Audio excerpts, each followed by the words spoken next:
예전이나 지금이나 이혼한 남자분들이나 하나같이 입을 모아 하는 말이 있습니다. 사실 결혼 전 연애할 때도 뭔가 쎄하긴 했다. 근데 결혼하면 바뀔 줄 알았다 같은 말들이죠. 하지만 사람은 쉽게 바뀌지 않습니다. 특히 타인에 의해 본성이 바뀌는 경우는 잘 없죠. 연애할 때 쎄한 여자들은 항상 존재합니다. 다만 시대가 변하면서 그 유형들이 다르게 나타나고 있을 뿐입니다. 지금 겉으론 멀쩡한데 속은 골마있는 신종 유형들이 유행처럼 번지고 있습니다. 여러분이 느꼈던 그 막연한 쎄함, 그건 예민함이 아니라 여러분의 생존 본능이 보내는 경고장입니다. 오늘은 2030 사이에서 급속도로 퍼지고 있는 결혼 전 알아야 할, 반드시 걸러야 할 여자 유형 3가지에 대해 말씀드리겠습니다. 요즘 2030 여성분들과 연애하는 남자분들 중에 유독 대화가 안 통하는 특정 부류를 만나서 고생하고 있는 분들이 꽤 많습니다. 분명히 내가 논리적으로 맞는 말을 했는데도 갑자기 말문이 턱 막히는 순간이 오거든요. 뜬금없이 이런 단어를 내뱉을 때죠. 오빠, 나 지금 가스라이팅 하는 거야? 오빠는 공감지능이 진짜 낮구나. 소시오패스야? 이게 요즘 가장 흔하게 보이는 공격 패턴이에요. 릴스나 쇼츠에서 짧은 영상만 보고 가스라이팅, 나르시시스트, 회피형 같은 단어들을 자기 입맛대로 해석해서 남자를 공격하는 무기로 써먹는 거죠. 이게 위험한 건 단순한 말싸움을 순식간에 가해자 대 피해자의 프레임으로 바꿔버리기 때문이거든요. 예를 들어 여러분이 여자의 잘못된 소비 습관이나 약속을 어긴 사실에 대해 지적했다고 칩시다. 보통이라면 미안해, 내가 고칠게가 나오는 게 정상이잖아요. 그런데 이 유형의 여자들에게선 절대 그 쉬운 사과 한마디가 안 나옵니다. 오히려 적반하장이죠. 이러는 이유는 간단해요. 이 사람들의 머릿속엔 내 잘못을 인정한다는 건 내가 저 남자한테 졌다라는 이상한 공식이 박혀 있거든요. 연인 관계를 동등한 소통이 아니라 기싸움으로 보니까 사과하는 순간 내 자존심이 무너지고 서열이 낮아진다고 믿는 겁니다. 그러니 죽어도 인정하기 싫은 거죠. 그렇다고 팩트를 반박할 논리는 없고 사과는 하기 싫고 어떻게든 당신을 이겨먹기 위해 억지를 부리는 겁니다. 바로 어디서 주워들은 정보를 이용해서 여러분의 태도를 문제 삼는 거죠. 오빠는 왜 내 감정은 무시하고 팩트만 따져? 그거 정서적 학대야. 지금 내 기억이 틀렸다고 몰아가는 거야? 이거 가스라이팅이네 같은 말들을 하는 거죠. 이 말을 듣는 순간 남자는 벙찔 수밖에 없어요. 내가 여기서 더 따지고 들면 진짜로 학대하는 나쁜 놈이 될 것 같거든요. 그래서 결국 입을 다물게 되는 겁니다. 심리학이라는 건 상대를 이해하기 위해 쓰는 건데 이 여자들은 남자의 입을 틀어막고 자기 합리화를 하기 위한 방패로 악용하는 셈이죠. 이런 여자와 결혼하면 여러분은 평생을 잠재적 범죄자 취급을 받으며 살아야 돼요. 여러분이 합리적인 의견을 낼 때마다 그녀는 여러분을 공감 능력 없는 소시오패스나 자신을 학대하는 남자로 몰아갈 거고 결국엔 내가 진짜 이상한가? 하고 스스로를 의심하다가 진짜 정신병에 걸리는 건 여러분이 될 겁니다. 기억하세요. 잘못을 지적했을 때 미안해가 아니라 너 가스라이팅이야 라고 받아치는 여자. 그녀가 바로 여러분의 정신을 갉아먹는 진짜 가해자라는 사실 잊지 마십시오.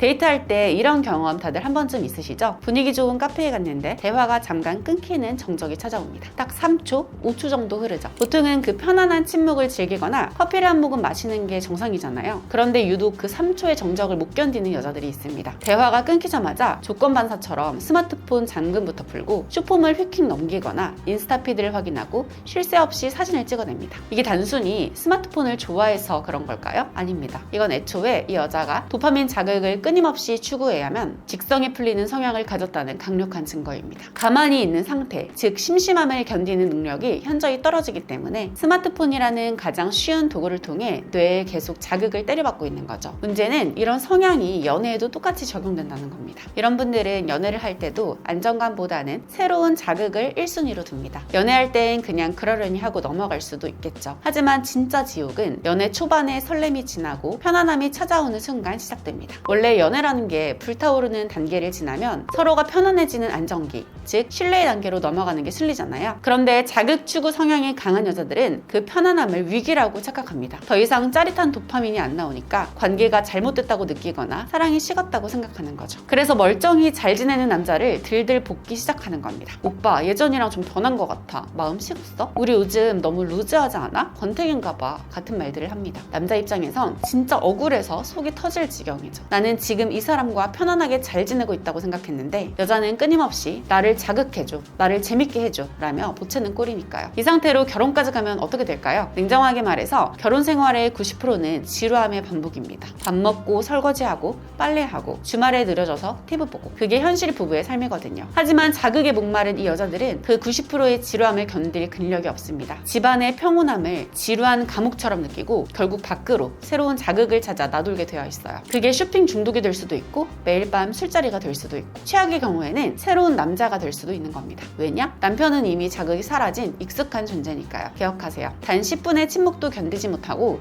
끊임없이 스마트폰 화면 속 자극을 쫓는 여자. 그녀에게 여러분은 평생을 함께할 반려자가 아니라 그저 본인의 심심함을 채워줄 일회용 오락거리에 불과했다는 사실 절대 잊지 마십시오.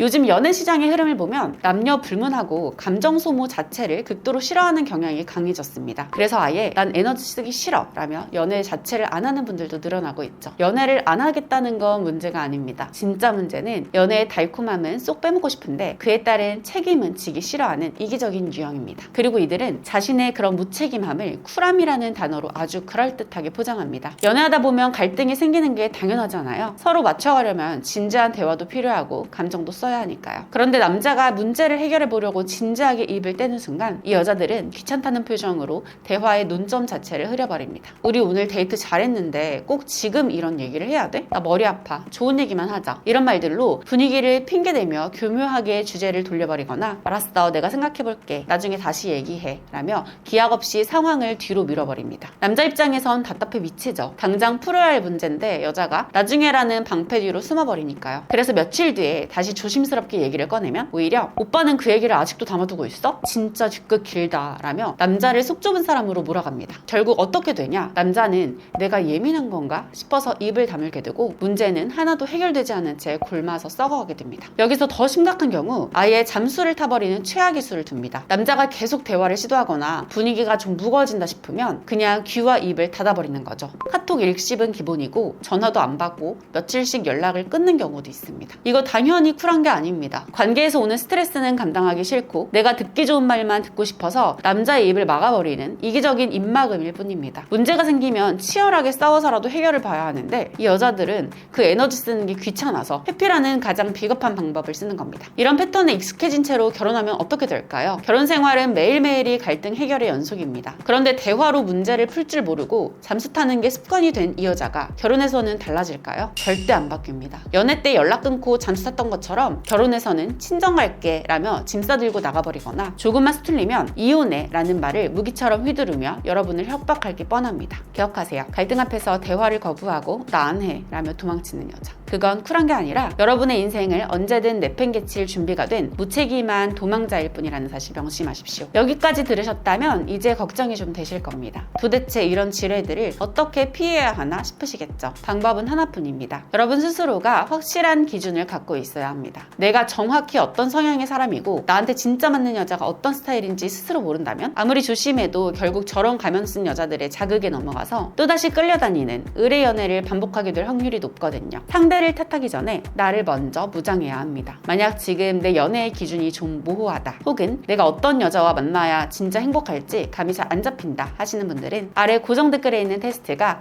여러분에게 확실한 나침반이 되어줄 겁니다. 여러분이 어떤 포지션에서 연애를 해야 가장 빛나는지 그리고 어떤 여자가 여러분의 인생을 갉아먹지 않고 함께 성장할 수 있는 진짜 짝인지 데이터를 알려주니까요. 직접 확인해 보시고 이제는 남에게 휘둘리는 연애가 아니라 내가 검증하고 내가 선택하는 주도적인 연애를 시작하시길 바랍니다. 오늘의 결론. 이것들은 단순한 성격 차이나 취향의 문제가 아닙니다. 겉은 멀쩡해 보이지만 속은 썩어있는 관계 불능의 가면들입니다. 제발 이런 여자를 만나서 내가 더 노력하고 사랑해주면 바뀌겠지 라고 착각하지 마세요. 앞에서 분명히 말씀드렸죠? 사람은 쉽게 바뀌지 않습니다. 특히 남자의 헌신으로 여자의 본성이 바뀌는 드라마 같은 일은 현실에서 거의 없습니다. 만약 만나는 내내 뭔가 설명할 수 없는 쎄한 느낌이 든다면 그건 여러분이 예민해서가 아닙니다. 여러분의 생존 본능이 지금 당장 도망쳐 라고 필사적으로 보내는 구조 신호입니다. 여러분의 소중한 인생을 위해 그 신호를 절대 무시하지 마십시오. 오늘도 영상 시청해주셔서 감사합니다.